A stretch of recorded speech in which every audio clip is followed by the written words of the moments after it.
What's up, people? It's another edition of the New Breed Podcast, the world's best new metal podcast from two dudes who are really there. I'm one half of your hosting duo, Jay Horsecow. With me, I have my partner in crime, the notorious TIM, Tim Anderson Jr. Tim, how's it going? Great, man. Feeling great. Fantastic. So, what are we talking about this week? So, this week, we're doing another label deep dive, but it's not like one of the ones we've done previously.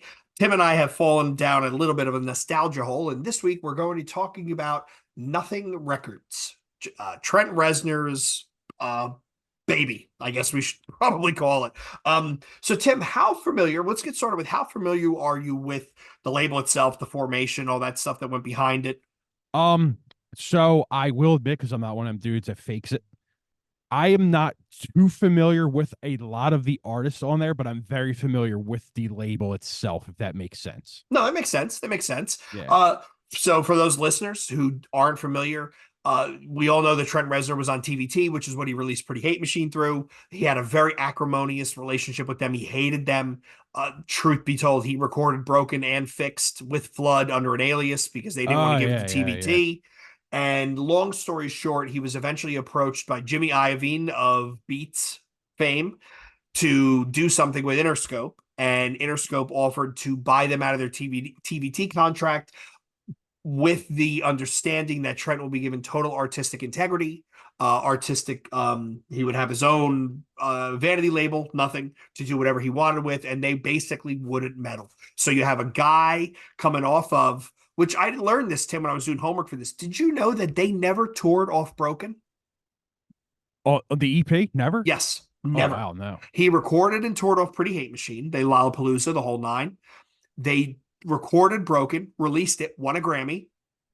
They did Fixed, released it. Gets picked up by Iovine at Interscope, which turns into nothing. He releases, there goes my blur. He releases Broken, he releases Fixed, and then he said, well, I don't want to tour off this. I'm just going to go right back into the studio and I'm going to start recording what became his magnum opus, A Downward Spiral. So I didn't know that. He literally won a Grammy off a song off an album that he never toured behind, which is completely insane. What song off of it? Wish. Oh, it's Wish. Okay. I Yeah. should have knew that. Yes, because he always used to joke that on his tombstone it's going to say, "Here lies Trent Reznor, said fist fuck, won a Grammy."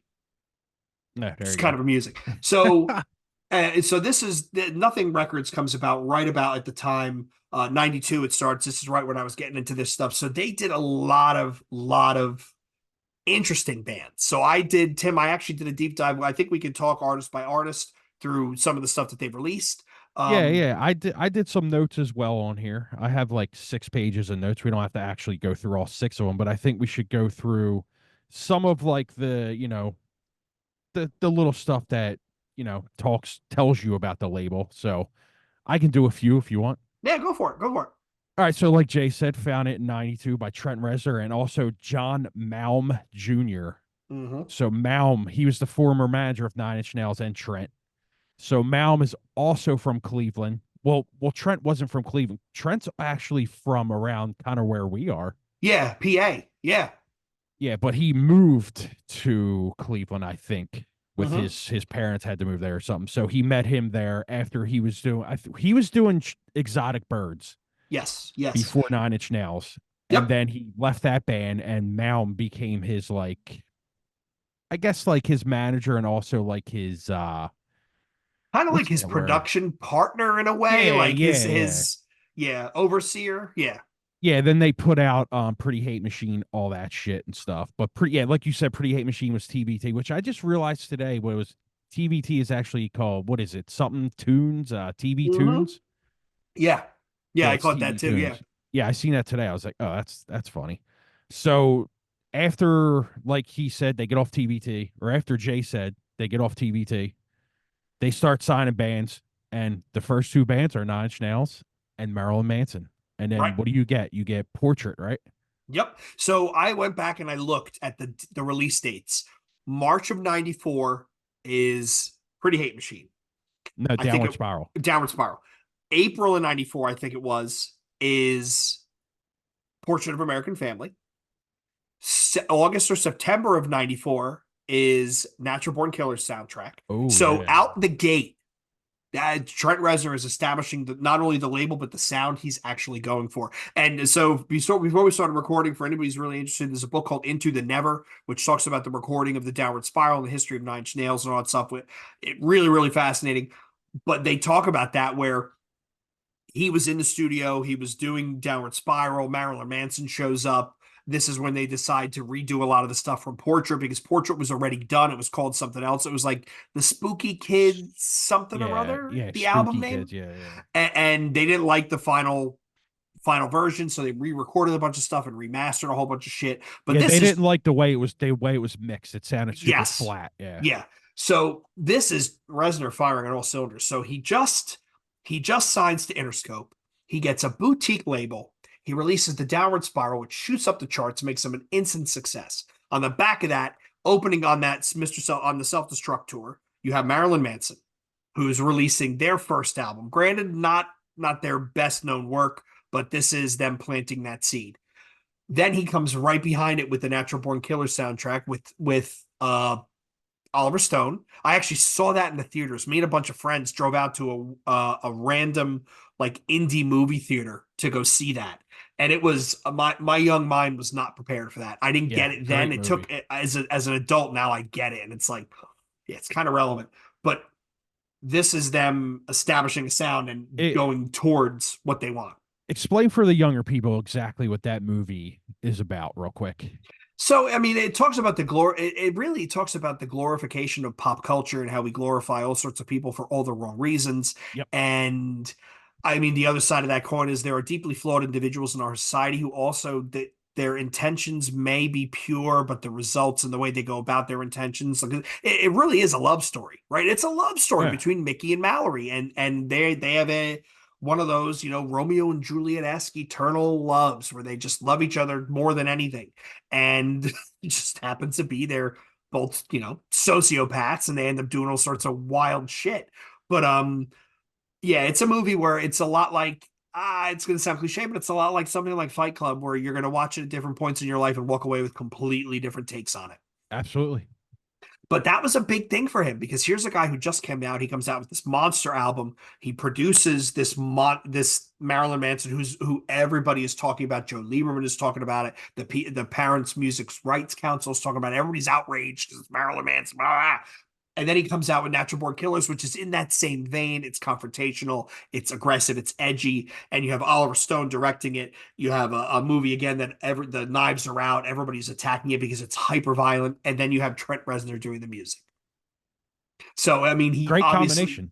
yeah, well, he had a vision, he had a thing, and he was moving along with it. I did see that he recorded that album. He did it all himself with Pro Tools while on tour. He had a rig that he brought with him to each hotel room on the stop of the Yep. tour, and that's what he was working on. And it's crazy because back then when Pro Tools just came out, like it was super fucking expensive. Yeah. It was super hard, super expensive to run because you had to have like a giant fucking system. And we're talking back then, dude, your hard drives were what? Like 15 gigs, if that much. if That was that. huge. Yeah, Yeah. dude, like and it And probably machines were cost not fucking portable, Tim. They were oh my not god, portable. yeah. You were carrying a tower. You were carrying a desktop around. Yeah, there wasn't no laptops. No, I mean, no, there was, but you weren't recording music on them. Tell you that no, fucking much. no, no. But yeah, so that soundtrack, it talks about how uh Reznor didn't pick the music. The music was picked for him, but the way he interlaced it, where he told sort of a story with some of the dialogue and all that. And actually, there was some music that never even made it onto the soundtrack that was in the movie that I think there is a playlist out on Spotify. I think I saw it, which is the actual soundtrack with the other pieces cut into it, which Oh, is nice. I gotta check that out. fantastic. So we talked about Nine Sales. We know where they go. I think they release the Fragile, Tim, is through Nothing, is it not? It is, yeah. And then Everything up until year zero was through Nothing Interscope okay. or with Teeth, one of them. Yeah, I think it was Basically, what he did was the downward spiral from the downward spiral up until I think it was with Teeth was pretty much like its whole like a whole ancestral kind of thing. mhm. I forget exactly what Trent calls it, but he started like a new legacy of the band with Teeth or Year Zero. I forget exactly which one it is, and that's pretty much why the sound pretty much changed at that point as well. because Okay. he was pretty much over like the the the very depressing sound. I Okay. read something about that today where he was like, I was just done with that era of my life and I wanted to start new. And then when you get into year zero with Teeth, you start to get more of the dance elements back into it. You start to get more of the trip hop into it. You know what I mean? Instead Yo, of Downward Spiral, where I'm gonna it's say this, Tim. very I hated With Teeth when it first came out. I me hated as it. well. Me as Now I go fucking well. back, it's a fucking banger. Like It's there are really good, great dude. songs on that album. Yeah, it's really good, dude. I fucking hated it too because I wanted the fragile. Yes, with the teeth. I'm like, what? But Yeah, now I go back and there are some certified amazing hits on that album. There really are. There absolutely, really dude. are. I'm glad you said that because I felt exactly the same, dude.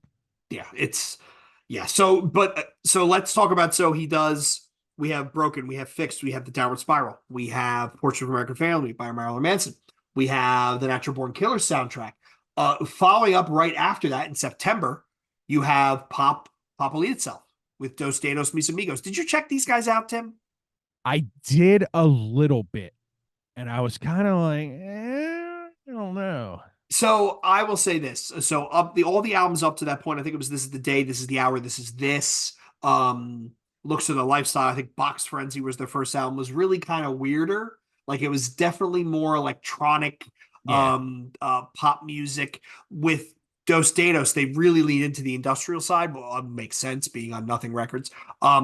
This was one of those weird albums that I was so in love with Nine Inch Nails. It was like, we talked about when you buy anything on Roadrunner or you buy anything on Victory. I was buying anything on Nothing.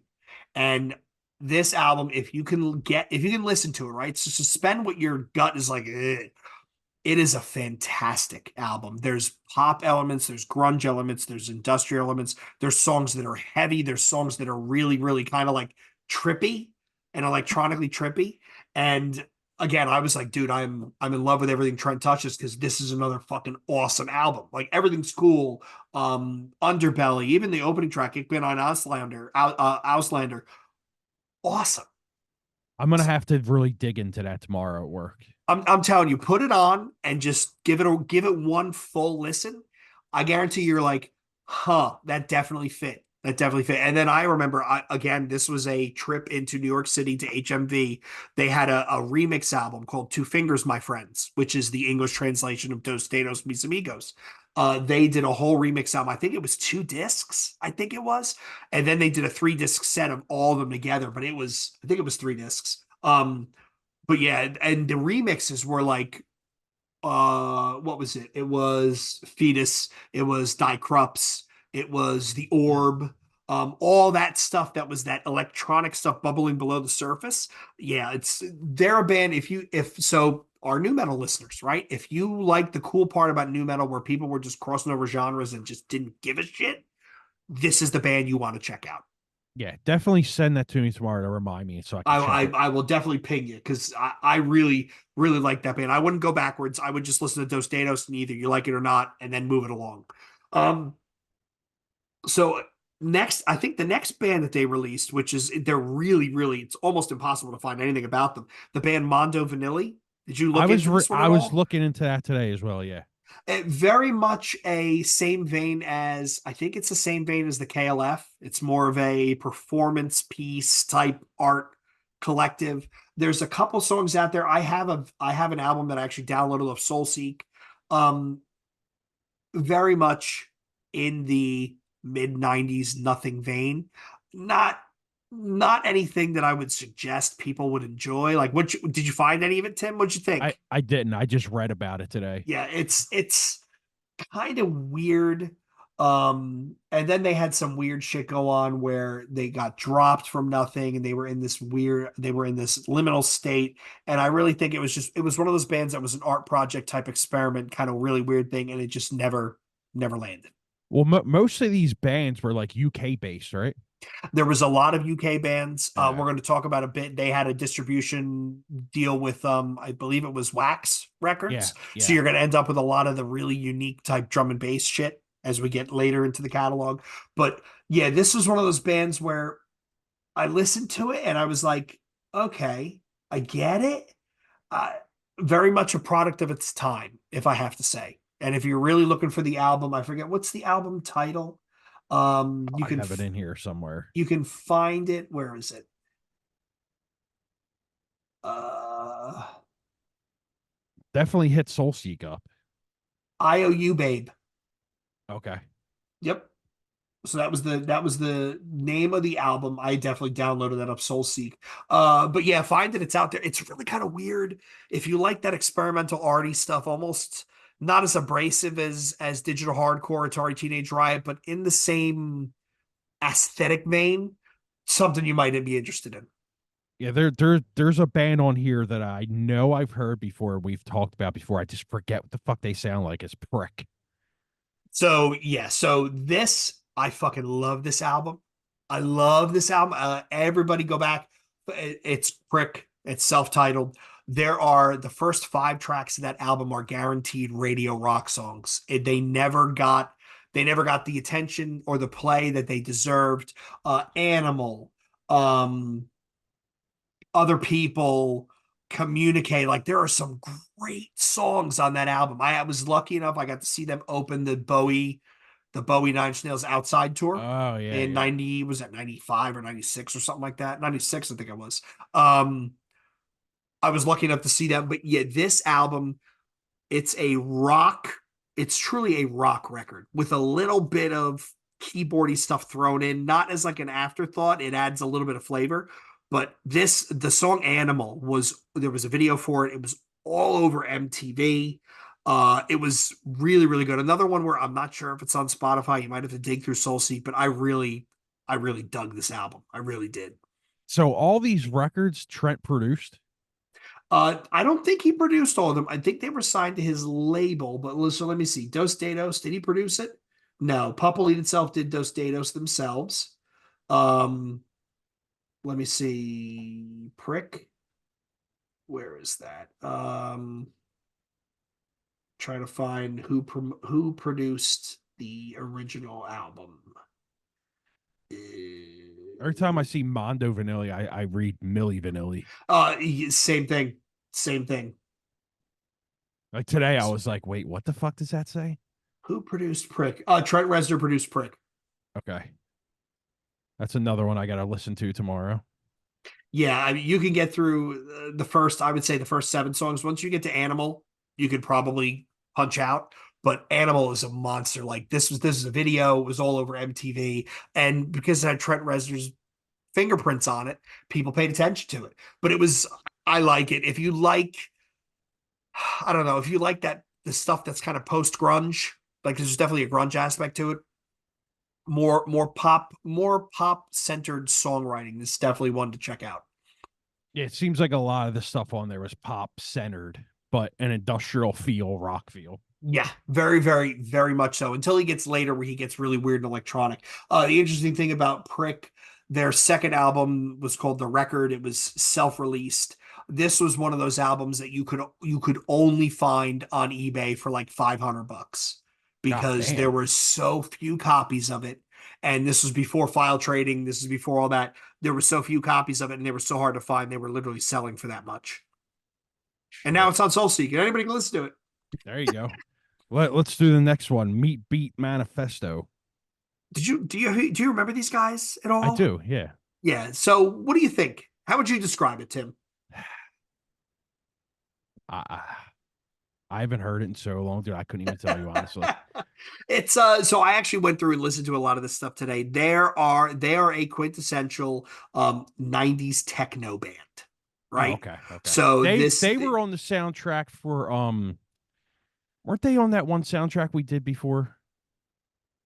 Not Mortal uh Kombat they might have been on one of them. I'd have to go back and look. or the Crow or some shit.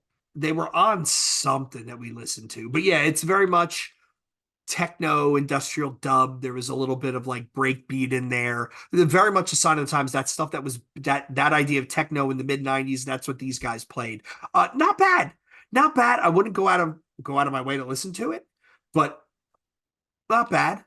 They very much again Mondo Vanilli, KLF, like visually, it was an aesthetic experience. Um, What's the name of the artist that I saw at Psycho Las Vegas? I think it was Genesis Sativa or Geneva Jacuzzi. Same type of, very aesthetic, very visual that goes along with the music. But yeah, it's not bad, but I wouldn't leave home for it. How about the? Not a fan. Not a fan. So they've Never been heard of around them. for ages. They did, I think also they did pop music at some point. Uh, Not my thing. Just not my thing at all. Who else we got here? Pig. So Pig was interesting. I think they did one album with nothing. That was Raymond Watts, who, if you remember, in case you didn't feel like showing up, the Ministry Live album, he is the drummer on the left side of the screen playing the electronic kit with the tie. Uh, Same vein as KMFDM. They were constant KMFDM collaborators. They actually did a crossover EP. It's KMFDM versus Pig that you can't find anywhere. It's only on SoulSeek. It's not on streaming at all. Not bad. I mean, again, that vein, right? There was a group of artists. It was KMFDM. It was Pig. It was Pigface, Martin Atkins. It was Fetus. It was the Ministry guys, Rolting Cox. They were all in that same sort of orbit. So they were all collaborating and crossing over on each other's stuff. Fetus, JG Throwell, the Australian guy, he shows up on a lot of Nothing remixes. I think he was a collaborator with Pig. Not bad. I mean, but it's again very much sign of the times, kind of okay industrial. All right, this next one I can't even pronounce. Is it Einstürzend Neubauten? There you go. So they are, if anybody's not familiar with them, so Einstürzend Neubauten is an old school techno band. Like when industrial and techno first started, they were very much in the same vein as Are they German? yes. Oh, you had your guess. Yeah. Same vein as Psychic TV and Genesis Porridge. Um, that who else was it? What I consider them as contemporaries with? They were very, yeah, that not my thing because it's very, very early techno. But I mean, I think this was one of these. This was Trent Reznor saying like, "Yo, I can release something by Einstein and Nobladen. Why wouldn't I?" I'm never gonna be able to pronounce that even 10 years No, from and I now. would tell you to get drunk and maybe it'll make it easier, but it won't. I was looking at it earlier and I was like, yeah, I'll just pretend I know what that's called and ask Jay to pronounce it, and you did. Yeah. So Yeah, they were also the other thing they shared with Psychic TV stuff like Merzbow is they would use power tools like in the show, like sledgehammers and giant pieces of concrete and drills and saws and shit. It was kind of wild, but this is very much that German instantiation of industrial music. wild shit. Yeah, yeah, like one of those things where you're like you literally went to a show not knowing what at all to expect. Kind of like your modern day Ramstein right now. Yeah, but more abrasive to like, Yeah. well, it's not even music. Like Robson, at least Till Lindemann can sing and they make songs. These guys are more noise. Yeah. But if you had to think of something German, Oh there you go. yes, yes. Very much the stomping rhythms and yep, yep, yep. Absolutely. All right. Next, we already did Pop Weed itself. 12 rounds. So I think 12 Rounds wasn't this Atticus Ross's band before he started becoming a Trent Reznor collaborator? I think. Yes. Yes. So they did an album together. I think what's the name of the album? Jitter Juice? Yes, that was the original album. Um Trying to see here what was the actual discography like discogs listing for this. I'm gonna find it. Hold on. We're talking about nothing. We didn't even talk about the Halos and all of the Nine Inch Nails releases. We probably should go back and talk about that. Let me find this Absolutely. though. There's so many of Uh them too. oh, it's awesome. That was like a goal when I was a kid to collect all those things. Even I Tw remember while you're looking at that, I remember the fucking halos you would find in like the wall, and it'd be like $62 for a slim disc with like 3 songs on it. Yep, yep. I can't find. Get Down, Make Love was like Halo 3. Oh, that cover is that was on the back of Sin, wasn't it? Yeah. I think it was. The other cover that they do that's fantastic is Memorabilia. 12 Rounds was 98. They did The Pleasant Smell, and they did My Big Hero in 98. So yeah, God this is damn. Atticus Ross. Trent collaborated with him. I think they did the Gone Girl soundtrack. I think they did the Social Network soundtrack together. Whenever Yeah. Trent does soundtrack work, it's usually Atticus Ross coming in behind him. So yeah. Speaking of soundtracks, let's talk about Lost Highway. Probably that's probably the my favorite Nine Inch Nails song. You think? Oh, really? A Perfect Drug, yes, Wow. yes. I think that song is amazing. It is good. That movie has always been like I've watched it like 10 times and I'm just like, what the fuck is going on in this thing, man? So yeah, his like so Lost Highway, Mulholland Drive, um, both by David Lynch. They're movies where you almost have to turn your brain off in the sense of not that it's so dumb you're going to overanalyze it, but it's so esoteric and out there that if you try to make sense of it in real time while you're watching it, it's not going to land. You Yeah. kind of have to experience it and then take a beat and then experience it again. You know what, Tim, I can honestly say it's been probably 30, 20 years since I've watched that. I think it's in my Plex server. I downloaded it because I want to watch it again to try and do another round through it. But yeah, I Perfect should do that Drug. too. Um, so on that soundtrack, right, you have The Perfect Drug, which is one of Nine Inch Nails' best songs. You have Lou Reed, you have Barry Adamson, you have Marilyn Manson, Apple of Sodom, and I Put a Spell on You, which are both exclusive to this. You have a what else? And then David Bowie stuff. Nothing else that I think is exclusive. But yeah, this album, I gotta watch it. Now you maybe think I gotta watch it again. Maybe I'll do it this weekend Yeah, maybe I will as well. because it's a tough one. It's not easy, but it's a tough one. It's definitely like, what It, is going on here? if you've watched Eraserhead, it's in the same vein. It's just in color and it's got better looking people. Yeah, Yeah, the dude with the camera for an eye. Yeah, it's all kind of fucked up. Yeah. yeah, definitely. What else has he done after that? Oh, David Lynch, Jesus. He's done well, my favorite movie he did was Dune, which people are definitely throwing shit at their radio right now.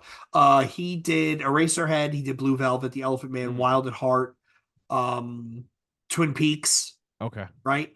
The stuff he has done lately has been well, it was Lost Highway, Inland Empire, and Mulholland Drive, I think, were the three all tied together. His last movie was Inland Empire in 2006. Wow. Damn. Yeah, man, it's been a while. He was on fire for a bit. 80, 84, 86, 90, 92, 97. And then he just stopped. And he did Said the fuck Twin it. Peaks. He did the Twin Peaks Return in 2017. That's the most recent thing he's done. Did you watch that? No, but I've read so much about it. I have a book where Jay Dyer goes into the esoterica around it, and I find it so fascinating. I need to go back and watch it. Yeah, me as well. My dad said it's great. Yeah. Okay. Shit. I gotta add that on the list too. Fuck. I'm never Yep, gonna catch there up. we I'm go. never gonna catch up to all this stuff. All right. Who's next, Tim? What else are we talking about? Trust Obey. I think they were kind of like just a gimmicky kind of thing that got thrown on with the label. I don't think they did much of anything. Trying to remember what they sound like. How about Plug? Plug, I remember. So Plug is in the same vein as so Plug is in the same vein of stuff like it was that 90s, it was almost junglist drum and bass type stuff. And so let's talk about that. So while we're talking about Plug, he also, this is one of the bands I think he distributed through a deal with Wax Records. So this is a UK label that did a lot of electronica stuff. So along with Plug, you had Ought Cheer and Square Pusher, I think. Yes, yes, yes. Oh, that's how you say that. And Plaid in the same. So they were all in that same electronic vein. This is your late 90s um drum and bass stuff, experimental electronica, some jungle shit. Very kind of not as like trip hoppy as like the Orb or Massive Attack, more kind of frenetic, subdued. I guess maybe you can compare it to like Justice, one of the more recent artists in this vein. But I mean, I like this stuff, but It's background shit. It would drive you nuts. Yeah, it's kind of shit where I do not give one fuck about. So there's a band 2WO. I'm guessing Yes, two. two, two. Yeah, Do you remember this, Tim? I don't. So this is Rob Halford from Judas Priest. When he's not up playing for Judas Priest, he did a side project which was grungy industrial. This is on Soul. It's on Spotify. It's probably on Apple Music. They had a song called "I'm a Pig," I think is the name of the song. Was that the big song on that album? The album that came out was titled, hold on, Voyeurs, and they had a single, "I Am a Pig." So this was a it was a wild video, and I think I don't even think it's on YouTube because it was directed by the porn director Shishi LaRue. There was like S&M scenes on it. There was a bunch of porn stars in it. This is and I'll remember this also came out right after um Rob Halford literally came out. So right after he came out of the closet. If you go back and listen to that "I Am in a Pig" song, Tim, it's a good song. There were I some just good songs on this album. I just added it to my stuff. Yeah, you're gonna listen to it and go, man, this is pretty good. It's pretty good. But yeah, they I don't think they did much after that. I think they did I'm trying to see. Yeah, Voyeurs was their only commercial release on Nothing. Then he reunited with Judas Priest. Um they've got what is this? I love these episodes where we're just We're looking up as we go fucking because we don't yeah. remember. I remember a lot of this, but like when I go into the details, they had another album they released which was called the pre-Trent Reznor mixes, which was their rough stuff they did with Dave Ogilvy from Skinny Puppy. Um, I Am a Pig. So maybe we should do. You know what, Tim? By the time this episode comes out, I'll put together a list of one song from every artist, their best tracks. It's a fun listen. It really is a fun listen. And you're like, man, this is Rob Halford, kind of wild. Yeah, I'm actually when we get done this, I'm gonna put that song on. It's fun. It's really fun. Who do we got left? Did we talk about 12 rounds? Yes, we did. That was Atticus Ross. Yes. That's right. Um, I think we did everything that I have on my list. I know the Bowling Green, I think, did an album with them. I have no idea what they Coil. sound like. Oh, Coil's great. So Coil is Peter Christopherson, and John Balance. Peter Christopherson, however you say it. He was the guy who directed the video that went with Broken. Oh, okay, okay. And it's either on Wikipedia or it's some of the popular articles where when he actually sent it to Trent Reznor, he said, "I sent this in a brown envelope with no return address because I don't want anybody to know that this came from me." And that was where Trent saw it and was like, "Yeah, I can't do anything with this." And he also was having second thoughts because he was recording in the Tate House and all that sort of stuff. But they did a bunch of remixes for Nine Inch Nails. And then they just put out they so let's see, they did Gave Up on the Fixed EP, which is one of the better songs. They did Closer remixes. They were on Further Down the Spiral. Their remix of Closer was on Seven. That was the opening credit scene. Mm. Yeah. What was so they had let's see, they did stuff with Lost Highway. There was an EP that they just released where it was the thing that they tried to get out with Nine Inch Nails, and I would have to go in and look. Um, it was stuff that was never released and all of a sudden showed up on SoulSeek. But they did, I think it was an EP. Where was it? Shit. I forget what it was called, but there was music that they did that was never released. Um Nine Inch Nails Coil EP. Yeah, yeah. I do remember reading Yes, that it was never Recoiled. released. Recoiled, it's titled. And this was the compilation of Coil's unreleased work for Nine Inch Nails. And then outtakes from the Fixed, Closer to God, and Further Down the Spiral remixes. So yeah, there's four, nine. Yeah, there's 9 tracks on this. So I definitely downloaded this a while ago. It's stuck somewhere. I don't remember where it's got to be on my YouTube Music. But yeah, this is another one to check out. they were again electronic music guys who were kind of doing their own thing. I believe the story behind the relationship that Coil had with Nine Inch Nails is, besides the fact that they were one of the first bands signed and one of the last bands Yeah. on the label never releasing anything. But if you read through the stories, I think, and there's a lot of hyperlinks into some of the articles on Wikipedia where they just happen to be ships passing in the night and they were never able to line up to say, okay, let's release this for nothing, let's release that for nothing. But yeah, he did it's in the, here we go, it's in the Nothing Records write up where he said, it's going to show up in a paper bag unmarked because there could be, I'm not sure I want the authorities knowing this came from me. But yeah, they were constant Reznor collaborators. I think both of them have since passed. But I Oh definitely would shit. suggest, if anybody's listening and is a fan of, if you're a fan of this mid '90s electronic stuff, the industrial, the drum and bass, all that sort of that was vogue of the time, or if you really like Nine Inch Nails, find that Recoiled EP. It's out on Soulseek, and it really is a fun listen of all this. Of I'm always impressed by the remix guys who can Yeah, you take the love that shit. stems and they can turn around and make something completely new of something I've already heard. I I hope it comes back. The Drowner remix stuff was great. I mean, we haven't heard from AJ in Purity in a while, but the Purity remixes they did were great. I think you can get a lot. I think you extend the life of your songs by having somebody good remix them and come out with something new. No, yeah, you love that shit. I don't really get into remixes at all, to tell you the truth. Like you love Well, to remanufacture stuff and oh, I think remanufacture is fucking awesome. And somewhere Rob is listening to this and going, fucking Jay with his Eurotrash shit. Um, I really do love it. I don't like when the remix is cheesy, like it'd be like you and I, we take an orthodox song and we add like some sampler noise in certain places. That's not a remix. What a remix is when you've totally you'll keep either like the hook or you'll keep the chorus and then add a whole bunch of new shit around it where you're using all the sounds in the original song to make something new. That's a fucking remix. yeah. Like Fixed is a Yeah. remix.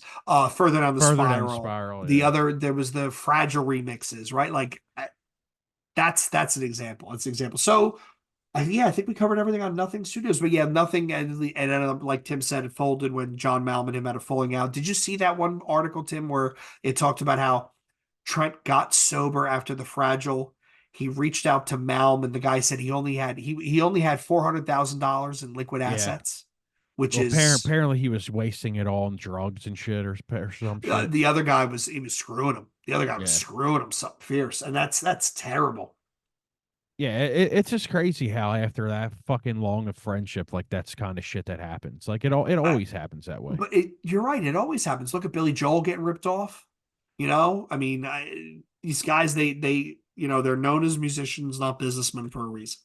Oh yeah, Reznor stated that he began to fully understand his financial situation after tackling his addiction to drugs and alcohol. And then he requested a financial statement, only to discover he had only $400,000 in liquid assets. Yeah, crazy. Jesus. And then the Malm dude said that he did a lot of shit pro bono, and that's why he had no money. If you believe that, I got a bridge to sell you. Yeah, right. Right? So I didn't know it was as recent as 2004. Like there's a trial in 2005 about all this. The jury sides with Reznor, awarding him 2.93 million in damages and also 1.69 million in calculated interest. So the last release is Beside You in Time, which is that's the DVD, right? Yes. Yes. February of 2007. It was the last to carry the Nothing Records logo on its packaging. The logo also appears in the end credits. So what is Nine Inch Nails coming out on now? Is it just Interscope? I think it's just Interscope. Well, let me see. Let's see. The latest releases they've done. So let's see. What's the last time they did? Ghosts 4, right? Yeah. Well, I think the actual album would be the one they put out in like 2013. So that was Hesitation Marks. Yeah, Hesitation Marks was on the Null Corporation. which is probably a I think sub that's of. him. Okay, Yeah, I'm looking at that's a great record Masters. as well. I haven't listened to that in quite a bit, but yeah, the Hesitation Marks was the last album. Then there was Not the Actual Events, which was an EP. 2016, Add Violence was an EP in 17, That's Bad right. Witch in 18. Oh, the last studio album, and that was No Corporation Okay. with Capitol Records. So yeah, this is him crossing over with, like, he has major distribution, but it's his your own label. So I mean, if I wanted to like summarize the episode, kind of quasi wrap it up, if you're into any type of, if you like industrial and you're into electronic and you want to go back and see where some of your bands that you like now where they come from, it's Tim. I think we're probably not doing any justice to exactly how monstrously big Nine Inch Nails was and how Yeah. influential they were. Right, like Nine Inch Nails and Ministry were going neck and neck. They were going neck and neck. You had The Mind is a Terrible Thing to Taste. Oh no, you had Psalm 69, and then you had Downward Spiral. And then the next album, Trent took what, 3 years to do The Fragile, which was deeply moody and all that sort of stuff. Al Jurgensen kind of goes into this heavily distorted, grungy rock stuff with Filth Pig.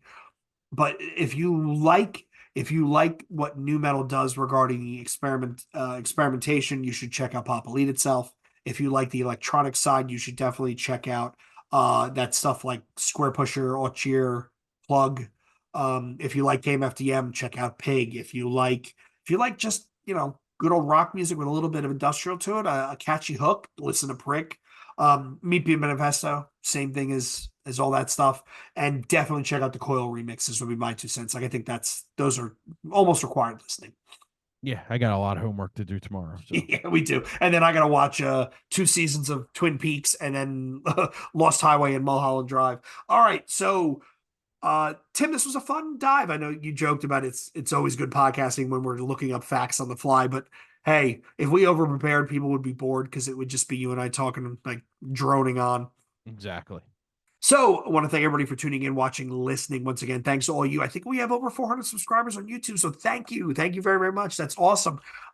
New Breed underscore podcast, Twitter and Instagram, newbreedpodcast at gmail.com. 267-297-4627 is the voicemail. Leave us a message. We will play it on air. Did you like nothing? Do you have memories of Nine Inch Nails? Are you an old head like us who remember all these things when they were coming out? Please let us know. So until next time, this is Jay and Tim in the New Breed podcast saying cheers. Later.